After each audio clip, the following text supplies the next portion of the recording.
Hey everyone, welcome to another episode of The Great Reset. My name is Robert Brill and I'm the Chief Executive Officer of BrillMedia.co. As I'm recording this on December 28th, we're just coming back from holiday and I hope you're feeling refreshed. I took about 3.5 days off to kind of like recuperate and create time to spend with my family and talk to our friends and whatnot. And when I created this series, The Great Reset, when I look at the key timeline moments of 2020, March 13th, which happens to be a Friday, so Friday the 13th in March was the day I went for a meeting. And when I got back from that meeting, South by Southwest was canceled. And I was paying a lot of attention to South by Southwest because since April or May of 2019, I had all my hotel rooms, my flights set for South by Southwest. I was really looking forward to it. And it's a big thing when a city like Austin, which is a relatively small city compared to like Los Angeles and New York or Chicago, does away with a $450 million economic event. That's when you know something serious is happening in the world. At least that's the trigger for me. And then you had NHL and NBA kind of stop. You had Major League Baseball that never got off the ground. And the reason I created this video series called The Great Reset is because I want to be historically accurate. I think it was like April 14th, somewhere around there, I published the very first episode of The Great Reset. And the core thesis for The Great Reset is that we are living through a time that is, dare I say it, unprecedented. We've gone through the year and we've seen political things, we've seen issues with vaccines, we've seen lockdowns and masks and dramatic strain on the hospital system and people dramatically changing our lives. And that change comes with cost and opportunity, and just there's a lot of things that people are doing to both take advantage of the opportunity in a very positive way and people who are not addressing the situation in a very positive way as well. So, I have this video that I'm getting a lot of comments on about real estate, and I'll link to it below. And in the video, I talk about some of the things that I've heard that I thought were interesting. And one of the key things that I've heard about real estate, about how real estate is going to change, is I said, look, there's going to be an amplification of the housing crisis when you talk about cities like Los Angeles, for example, where there are places like, for example, around the Memorial Cemetery in Los Angeles, there are homeless camps. And the core thought of that video, one of the things of that video at least, is that, look, you have a demand for better housing, for more housing, for affordable housing. You also have various real estate entities, locations, types of locations that are challenged, that are almost distressed. You have malls. First of all, you can't be inside a mall, and if you can, it's kind of like dangerous. But let's just say malls. The overall trend around malls is that their usage is declining. And so I figure, okay, well, that's interesting. Why not take the malls that are not doing well at all, remodel or remodel them into housing developments and put low-income housing into where malls are, or make a portion of that. And you also have something like commercial real estate. Commercial real estate has another issue there, where it's quite possible that a lot of companies will choose to work from home or virtually because it just works.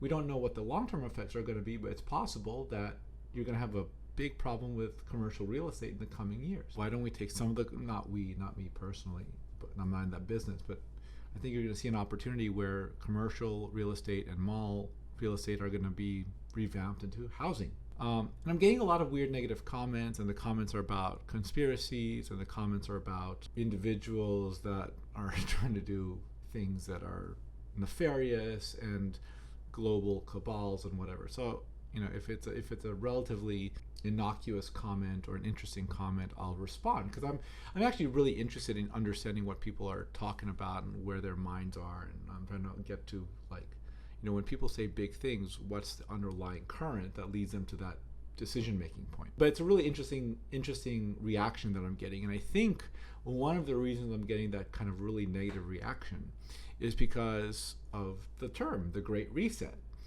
And the Great Reset, like I said, it was really about being historically accurate. I think we're going to come to look at this time and it's going to be characterized in the history books as the Great Reset. The time when people took stock of their lives, took stock of the changes that are happening before them, and they might do small things or big things that will result in the next 3, 5, 10, 20, 30 years of big sweeping changes in our world that found their little bit of life in this period of time.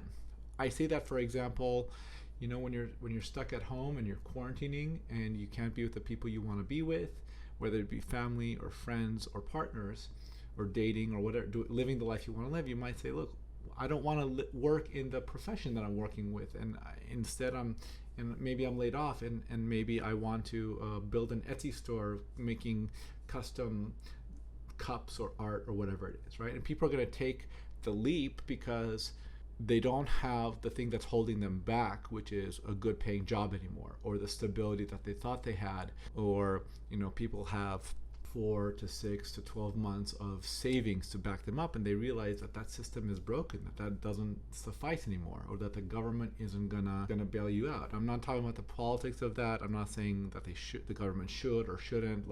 I don't know enough about that, but I understand, a person who is self-determined and wants to control their future has an opportunity to actually take their matters into their own hands and really make big sweeping changes in their lives, which may result in ripple effects of big sweeping changes for their family, their friends, their employees, their communities, and large populations of people. I know we're going to hear in the next 5 or 10 years entrepreneurs, businesses, business owners who have been developed during this period of turmoil and fire in our lives that will create world-changing, or at least industry-changing, businesses and technologies. It's happening. I know it's going to happen, and mark my words, you will hear a story in the next 5 or 10 years, and some entrepreneur or some individual who makes a big sweeping change in our world is going to pinpoint 2020 as the time that they said, okay, I'm going to do this now. If not now, when? It's an interesting video. It's an interesting set of reactions. So another thing that's really cool is that the World Economic Forum has pinpointed the phrase the Great Reset as the characterization of this time. And I love that because in a way, to me, it validates my initial thought, which is the big sweeping changes that are happening in our lives, in the world, and technologies and global geopolitics and all that stuff. My opinion on the Great Reset is that everything is up for grabs. The old world is no longer. We're in the crucible forming the new world, and business owners, entrepreneurs, people with an idea, people with imagination have an opportunity to craft the new world to make lives better for their communities, whoever their communities are. So I haven't done too much research in the World Economic Forum and their Great Reset, but like me, they're saying, look, let's craft this new world. Let's do something better. Let's build a better world so that there isn't as much disparity in our world. Let's create a world where people have some greater opportunity to succeed and thrive. Let's level the playing field a little bit. Let's create opportunities for people to have food security, water security, housing security. As we look to 2021, I hope you see this as an opportunity to create opportunities for yourself, your family, your community, your loved ones, your employees, an opportunity to define the future of your life so that you live it on in a way that is good for you. And you create an opportunity for those in your lives who are seeking better outcomes for themselves and their family. So as we head into 2021, I just want to thank you for subscribing to this channel.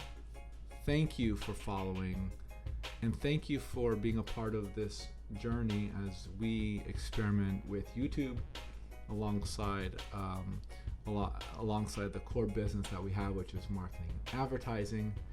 And I'm grateful for everyone who has subscribed. Thank you so much. As we part, look for ways in 2021 to make your lives better and better for everyone around you. Have a great 2021. Happy holidays. Happy New Year. And we'll see you soon on another episode of The Great Reset.